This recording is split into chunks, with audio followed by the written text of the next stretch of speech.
Hello student, welcome in my next lecture, chapter 3rd plant kingdom about gymnosperm. Student, last lecture में हमने pteridophyte complete किया था. अब हम मूव करते हैं to our gymnosperm. Student, gymnosperm का सबसे पहले मीनिंग क्लियर करते हैं.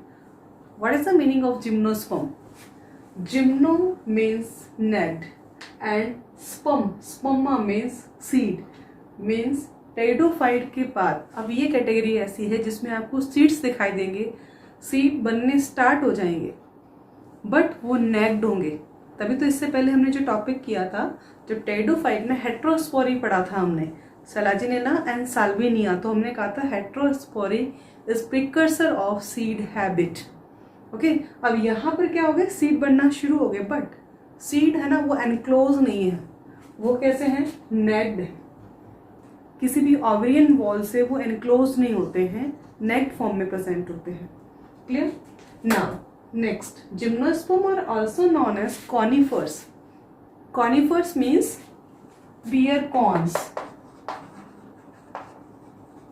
इनके ऊपर क्या प्रेजेंट रहेंगे स्टूडेंट? कॉर्न्स प्रेजेंट रहेंगे, कॉर्न लाइक स्ट्रक्चर प्रेजेंट रहेगी. वो कॉर्न कैसे होंगे? आप लोगों ने ये कॉर्न जरूर देखें. जब भी आप हिल स्टेशन पे जाते हैं, एक वुडी स्ट्रक्चर देखी होगी आप लोगों ने, कॉर्न जैसी बनी हुई होती है, ठीक है, वो यहाँ पर जिम्नोस्पर्म के अंदर होते हैं. अब स्टूडेंट, साइज की बात करते हैं, और उससे पहले कि हम जिम्नोस्पर्म और कहाँ देख सकते हैं, जैसे क्रिसमस ट्री की बात आती है, जो क्रिसमस ट्री होता है वो कौन सा होता है? जिम्नोस्पर्म होता है. अब आइए इसके साइज पे, कि साइज होगा वो कैसा होगा. तो मीडियम से टॉल, मीडियम भी मिलेंगे लेकिन टॉल भी होते हैं. और यहाँ पर एक ही बहुत अच्छा example, giant redwood tree, बहुत बड़ा होता है और इसका नाम होता है स्कोया, SEQUOIA. एग्जाम्पल आपको लर्न करना है स्टूडेंट, रेडवुड ट्री के नाम से है, जो कि टॉलेस्ट जिम्नोस्पर्म है. Next about roots. ऑब्वियस है, अब ये इतने टॉल ट्रीज हैं तो रूट्स तो होगी, इनमें होल्ड करने के लिए राइजोइड्स नहीं बोलेंगे हम यहाँ पर, लेकिन टाइप ऑफ रूट की बात करें तो कौन सी होगी? Tap root. तो आप डिफरेंस जानते होंगे. ये तो मैं यहाँ पर डायग्राम ड्रॉ करती हूँ टैप रूट का, जिसमें एक मेन रूट होती है और इस मेन रूट से फिर सेकेंडरी और फिर टर्सरी रूट अराइज होती है. इसको कहते हैं हम टैप रूट. ओके, अब है कि रूट्स तो प्रेजेंट है, उन रूट्स का क्या एसोसिएशन है किसी के साथ में? कौन उनके साथ एसोसिएशन शो करता है और उसका क्या बेनिफिट होता है? तो देखिए स्टूडेंट, यहाँ पर दो एग्जाम्पल कंसिडर कर रहे हैं हम जिम्नोस्पर्म के, पाइनस और साइकस. ये दोनों बिलोंग करते हैं जिम्नोस्पर्म से, पाइनस भी और साइकस भी. दोनों ही अपने रूट्स का एसोसिएशन शो करते हैं. पाइनस का जो ट्री होता है उसकी रूट्स के साथ फंगस का एसोसिएशन होता है, फंजाई का एसोसिएशन होता है, and this termed as mycorrhiza. ये आप चैप्टर जब सेकंड पढ़ते हो तब भी आता है कि पाइनस प्लस फंजाई का जो एसोसिएशन होता है उसको हम क्या नाम देते हैं? माइकोराइजा. क्या बेनिफिट होता है स्टूडेंट? कि जो फंजाई होता है इसकी रूट के साथ एसोसिएट होके जो एब्जॉर्प्शन एरिया होता है उसको इंक्रीज कर देता है. तो ये क्वेश्चन भी कई बार आता है कि माइकोराइजा किसका किसके साथ एसोसिएशन है, तो Pinus plus fungi, mycorrhiza. Okay, next student, cycas. ये भी एग्जाम्पल है जिम्नोस्पर्म का. साइकस की रूट्स साइनोबैक्टीरिया के साथ एसोसिएशन शो करती है, और साइनोबैक्टीरिया क्या होते हैं? N2 फिक्सर, नाइट्रोजन को फिक्स करने वाले होते हैं ये साइनोबैक्टीरिया. तो बेनिफिट देंगे इसको नाइट्रोजन फिक्स करके. ओके, और इनका जो एसोसिएशन होता है Cycas plus cyanobacteria, it is known as coralloid. तो आपको कैसे याद रखना है? साइकस का ट्रिपल C से, साइकस, साइनोबैक्टीरिया एंड कॉरेलॉइड. तो ये तो हो गया साइकस के साथ एग्जांपल, और पाइनस के साथ pinus plus fungi equal to mycorrhiza. अब स्टूडेंट्स आगे मूव करते हैं अबाउट स्टेम, कि इसका स्टेम कैसा होता है. रूट से स्टार्टिंग की हम लीव्स तक जाएंगे. स्टेम जो होता है वो ब्रांच भी हो सकता है और अनब्रांच भी हो सकता है. ब्रांच है उसके एग्जाम्पल होंगे पाइनस एंड सेट्रस, और जो अनब्रांच है उसका एग्जाम्पल होगा साइकस. ये वाला एग्जाम्पल जो अपने रूट्स के साथ में साइनोबैक्टीरिया का एसोसिएशन शो कर रहा था. Okay student, now about leaves. Roots हो गई टैप रूट, और रूट का एसोसिएशन पढ़ लिया हमने। स्टेम ब्रांच भी हो सकता है और अन्य ब्रांच भी हो सकता है। लीव्स में, लीव्स जो होती है वो सिंपल और कंपाउंड, मीन्स दो कैटेगरी की हो सकती है, या तो वो सिंपल होगी या फिर कंपाउंड होगी। ओके, तो सबसे पहले सिंपल लीफ और कंपाउंड लीफ में क्या डिफरेंस है वो क्लियर करते हैं आज हम। आपने देखी है, बहुत सारे एग्जाम्पल है जो आपने कंपाउंड लीफ में भी देखे और सिंपल लीफ भी आप लोगों ने देखी हुई है। अब हम इसको एक डायग्राम से एक्सप्लेन करते हैं। तो यहाँ पर देखिए सिंपल और कंपाउंड लीफ के बारे में।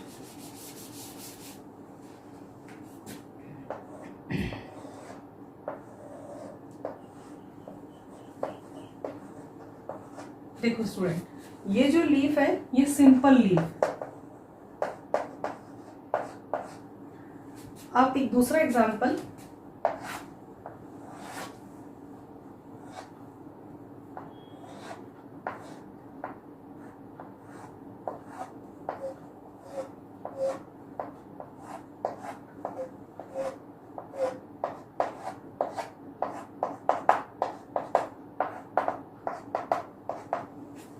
ये एग्जांपल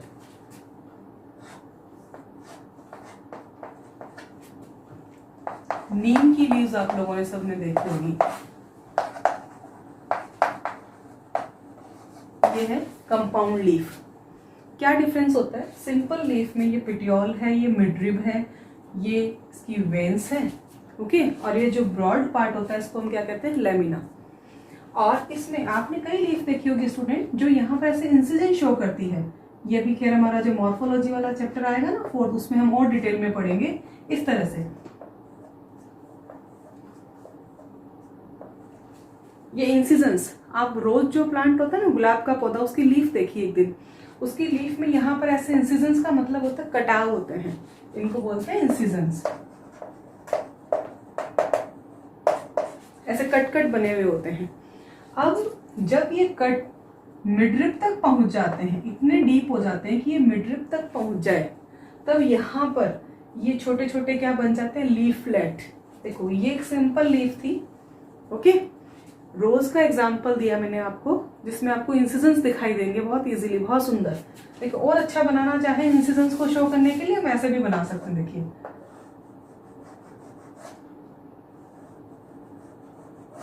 ये देखो इस तरह की लीफ पे देखी होगी। ये भी किस कैटेगरी में आती है? सिंपल में ही आती है। सिंपल लीफ है, ये इंसिजन्स है। ये इंसिजन जब यहाँ मिडरिब तक पहुंच जाते हैं, देखो इस तरह से ये मिडरिब तक पहुंच जाएंगे ना, तो बहुत सारे क्या बन जाएंगे? लीफलेट बन जाएंगे। यानी ये जो है ना, इनको हम लीफ नहीं करके क्या कहते हैं? लीफलेट्स। और इस तरह की जो लीफ होती है स्टूडेंट, वो कौन सी होती है? Compound leaf. और मैंने अच्छा एग्जाम्पल बताया आपको, कंपाउंड लीफ नीम सबके आसपास कहीं ना कहीं लगा हुआ मिल जाएगा। तो ये एग्जाम्पल सबसे अच्छा एग्जाम्पल है नीम का, जो कंपाउंड लीफ को शो करती है। आई थिंक क्लियर हुआ। अब आइए, सिंपल भी हो सकती है लाइक दिस और कंपाउंड भी हो सकते हैं लाइक दिस, बट जैसा मैंने यहाँ बनाया ना वैसे नहीं होती है। वो निडल लाइक शेप होता है, मीन्स बिल्कुल इस तरह से आपको लीव्स दिखाई देगी, उसकी निडल जैसी बन जाती है। इसके रीजन भी बताएंगे अभी ऐसा क्यों होता है, क्या बेनिफिट होता है इसको। क्यूटिकल होती है वो थिक होती है। क्यूटिकल का मीनिंग इस लीफ के ऊपर, जब भी आप किसी लीफ को तोड़ते हो स्टूडेंट, आपको एक वैक्सी कोटिंग से दिखाई देती है ऊपर, वो क्या होती है? क्यूटिकल। तो क्यूटिकल कैसी होगी? थिक होती है। Stomata, sunken. संकन का मतलब होता है कि बिल्कुल डीप सिचुएटेड होते हैं। अब देखिए लीफ की ये जो हमने टाइप पढ़े हुए, सिंपल और कंपाउंड हो सकती है, निडल शेप्ड है, थिक क्यूटिकल और संकन स्टोमेटा है। स्टूडेंट बेनिफिट क्या होता है कि जितनी भी एडवर्स कंडीशन है, मीन्स स्ट्रॉन्ग विंड है, एक्सट्रीम टेम्परेचर है, या आप ह्यूमिडिटी की बात करो, तो वहां पर सरवाइव करने के लिए ये लीव्स बहुत बेनिफिट देती है। कैसे? देखो निडल लाइक लीफ होगी, निडल शेप होगा। तो देखो दो यहाँ पर आपको एक निडल शेप बना के दिखाते हैं, एक सिंपल। ये देखिए, ये तो मैंने सिंपल लीफ बनाई, ओके, और एक मैंने बिल्कुल निडल जैसी ऐसे बना दी बिल्कुल, ये बदले से। ये भी सरफेस एरिया किसका ज्यादा है? इसका सरफेस एरिया कैसा है? सरफेस एरिया क्या हो गया? रिड्यूस हो गया। क्लियर है? अब सरफेस एरिया रिड्यूस होने से क्या होगा कि रेट ऑफ ट्रांसपिरेशन यानी जो लॉस ऑफ वाटर होता है ना वो कम होता है student. Okay, thick cuticle, thick cuticle भी इसको एडवर्ट कंडीशन जो होती है, जो भी अपोजिट कंडीशन है उसमें सर्वाइव करने के लिए हेल्प करती है। संकन स्टोमेटा, ये तीनों condition needle like structure, thick cuticle and sunken stomata, तीनों मिलके जो रेट ऑफ ट्रांसपीरेशन होता है उसको रिड्यूस करते हैं। सरफेस एरिया से भी रेट ऑफ ट्रांसपीरेशन रिड्यूस होता है।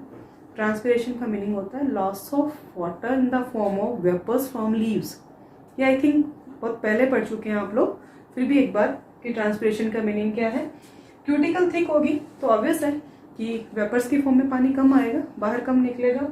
स्टोमेटा जितने संकन होते हैं, संकन का मतलब होता है जैसे ये सरफेस बनाई, तो एक स्टोमेटा यही हो। संकन का मतलब है डीप सिचुएटेड है, तो डीप सिचुएटेड है ऑब्वियस है कि रेट ऑफ ट्रांसपीरेशन क्या हो जाएगा, रिड्यूस हो जाएगा। तो इस तरह से लीव्स की ये कंडीशन इसको एक्सट्रीम कंडीशन में सर्वाइव करने में हेल्प करती है। तो ये था स्टूडेंट अबाउट स्ट्रक्चर। अब चलते हैं कि इसमें स्पोरोफिल्स क्या है, स्पोर्स कैसे होते हैं, क्या होमोस्पोरस होंगे या हेट्रोस्पोरस होंगे, और कौन किस तरह से बनेंगे। तो स्टार्ट करते हैं हम स्पोरोफिल के साथ में। स्टूडेंट्स अब स्टार्ट करते हैं जिम्नोस्पर्म्स के स्पोर्स के बारे में। इसमें स्पोर्स हैं वो किस तरह के प्रोड्यूस होते हैं, ऑल आर सेम काइंड और डिफरेंट काइंड। यदि सेम काइंड के तो हम क्या नाम देंगे, होमोस्पोरी और होमोस्पोरस, और डिफरेंट काइंड के होंगे तो क्या कहेंगे, हेट्रोस्पोरी या फिर हेट्रोस्पोरस। तो student all gymnosperms are heterosporous. Heterosporous means different kind of spores, different kind of spores produce होंगे। तो टू टाइप के स्पोर्स पढ़े थे हमने, मेगास्पोर एंड माइक्रोस्पोर। मीन्स एक तो स्पोर ये हो गया और एक स्पोर ये हो गया मेगास्पोर, और ये क्या होगा, माइक्रोस्पोर। और आपको ये स्टूडेंट बताया था कि जो मेगास्पोर और माइक्रोस्पोर है, माइक्रोस्पोर किसको रिप्रेजेंट करता है, मेल को, और जो मेगास्पोर है वो किसको रिप्रेजेंट करता है, फीमेल गैमेटोफाइट बॉडी को, या फीमेल गैमेट प्रोड्यूस करने के लिए रेस्पॉन्सिबल होगा। आगे इनसे आप माइक्रोस्पोर और मेगास्पोर जो बनेंगे, इनसे जो गैमेटोफाइट बॉडी बनेगी वो किस तरह से बनेगी वो भी पढ़ना है। तो सबसे पहले ये ध्यान रहे कि माइक्रोस्पोर किसके लिए रेस्पॉन्सिबल है, मेल, और megaspore for female. Okay, now spores के बारे में क्लियर हुआ। अब स्पोरोफिल। तो स्पोरोफिल टेडोफाइट्स में भी आया था कि स्पोरोफिल क्या होता है, phyll means leaf and sporo means spores, leaves that beer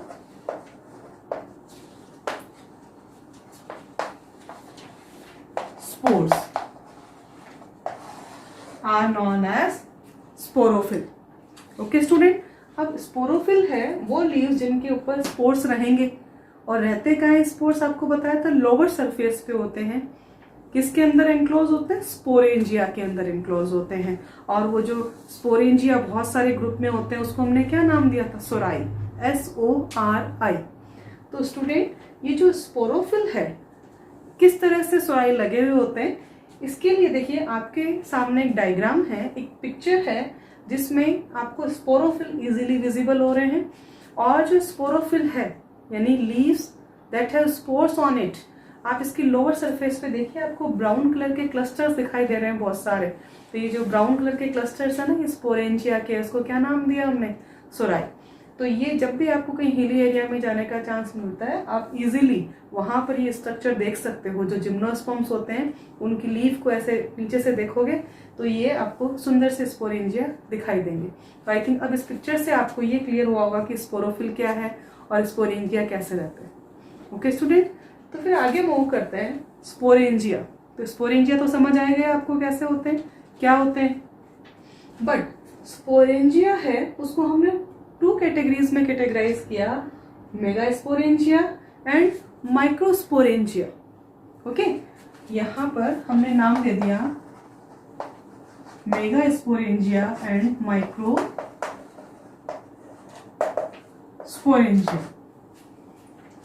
simply student कोई खास डिफरेंस नहीं है इनमें। मेगास्पोरेंजिया है वो मेगास्पोर्स प्रोड्यूस करती है, और माइक्रोस्पोरेंजिया है उसके अंदर कौन से स्पोर्स बनते हैं, माइक्रोस्पोर्स। यहाँ पर ये देखिए माइक्रोस्पोरेंजिया क्या बनाएगा, माइक्रोस्पोर्स, और मेगास्पोरेंजिया क्या बनाएगा, मेगास्पोर्स। बाकी स्पोरेंजिया का मतलब यही है कि स्पोर है, बट हमने क्योंकि ये हेट्रोस्पोरस है तो दो तरह के स्पोर्स पढ़ने हैं इसमें। ओके स्टूडेंट्स, अब नेक्स्ट आइए आप स्पोरोफिल। स्पोरोफिल क्लियर हुआ था, बट यहाँ पर स्पोरोफिल को फिर टू पार्ट्स में कैटेगराइज किया, मेगा स्पोरोफिल एंड माइक्रोस्पोरोफिल। तो देखो नाम में मीनिंग क्लियर है, फिल मतलब लीफ, मेगा स्पोरोफिल यानी the leaves that have mega sporangia on it. वो लीव्स जिसके ऊपर मेगा स्पोरेंजिया रहेंगे उसको हम क्या नाम देंगे, मेगा स्पोरोफिल। और वो leaves microsporophyll means leaves that have microsporangia on it are termed as microsporophyll. तो माइक्रोस्पोरोफिल होगी वो क्या बनाएगी, माइक्रोस्पोर्स। मेगा स्पोरोफिल होगी वो क्या बनाएगी, मेगा स्पोर्स बनाएगी। क्लियर हुआ? एक बार वापस सुनिए student, sporophyll, mega sporophyll, leaves that have mega sporangia on it and produce megaspores. Microsporophil, leaves that have microsporangia and produce microspores. क्योंकि हेट्रोस्पोरी चलेगी यहाँ पे, डिफरेंट काइंड ऑफ स्पोर्स चलेंगे। अब नेक्स्ट देखिए स्टूडेंट कि माइक्रोस्पोरोफिल एंड माइक्रोस्पोरेंजिया मीन्स ये structure है, ये लीफ दैट बियर स्पोरेंजिया, जैसा अभी अपने डायग्राम में देखा था आपने। तो ये लीफ जिसके नीचे लोअर सरफेस पे कौन से स्पोरेंजिया है, माइक्रोस्पोरेंजिया। ये लीफ क्या हो जाएगी, सारी जो स्पोरेंजिया रखती है कॉम्पैक्ट हो जाएगी। कॉम्पैक्ट होके कैसे स्ट्रक्चर बनाएगी, कॉन लाइक स्ट्रक्चर। तो स्टूडेंट जब माइक्रोस्पोरेंजिया है तो कौन सा कॉन बनेगा, मेल कोन। क्लियर हुआ? मीन्स देखो इस तरह से ये लीव्स यहाँ पर आके क्या हो जाती है, बिल्कुल कॉम्पैक्ट हो जाती है। कॉम्पैक्ट का मतलब है दूसरे के बिल्कुल क्लोज आके अरेंज हो जाती है, और क्लोज अरेंज होने से ये आपको कैसा दिखने लग जाता है, लाइक अ कोन।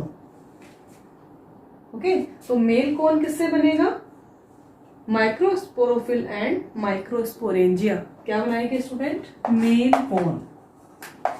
क्योंकि दो तरह के कोन बन जाएंगे ना इसमें, मेल कोन अलग बनेगा और फीमेल कोन अलग।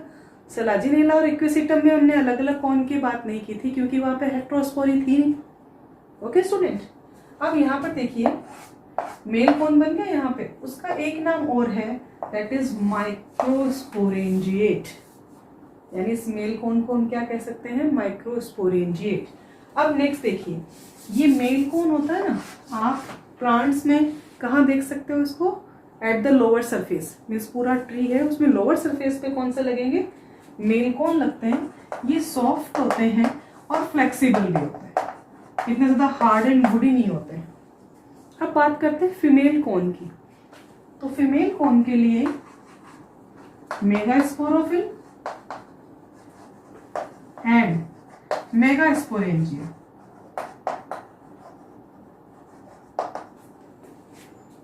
जैसे यहाँ पे माइक्रोस्पोरोफिल और माइक्रोस्पोरेंजिया थे, यहाँ पे क्या हो जाएगा, मेगास्पोरोफिल एंड मेगास्पोरेंजिया। यानी वो लीव्स जिसके ऊपर कौन से sporangia, megasporangia, to produce megaspores.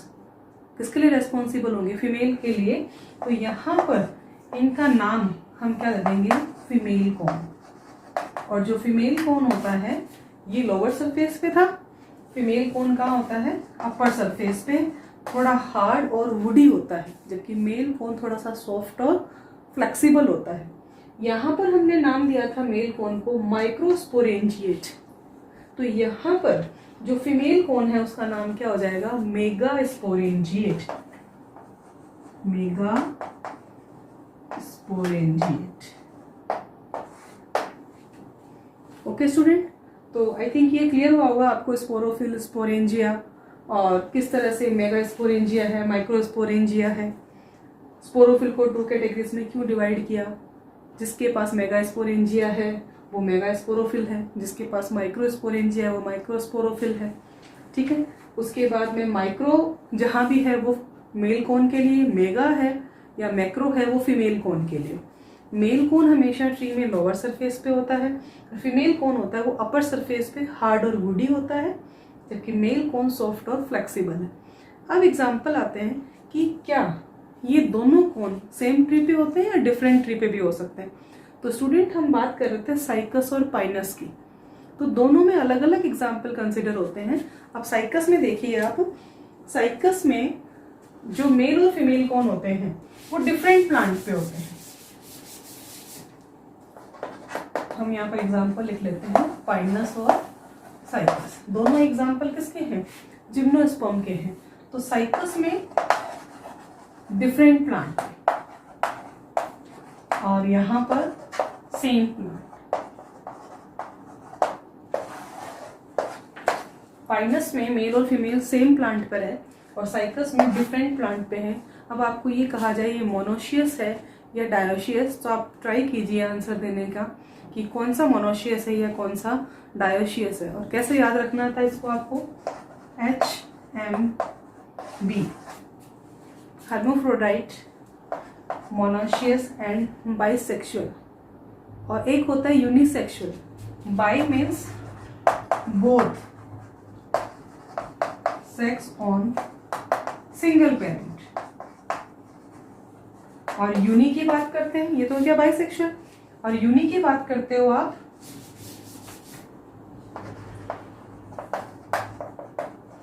Unisexual means on different, male और फीमेल सेपरेट होते हैं। अब आपसे पूछा जाए स्टूडेंट कि साइकस को आप किस कैटेगरी में रखेंगे या पाइनस को, तो पाइनस में देखिए दोनों ही सेम प्लांट पे थे, यानी ये किस कैटेगरी में जाएगा?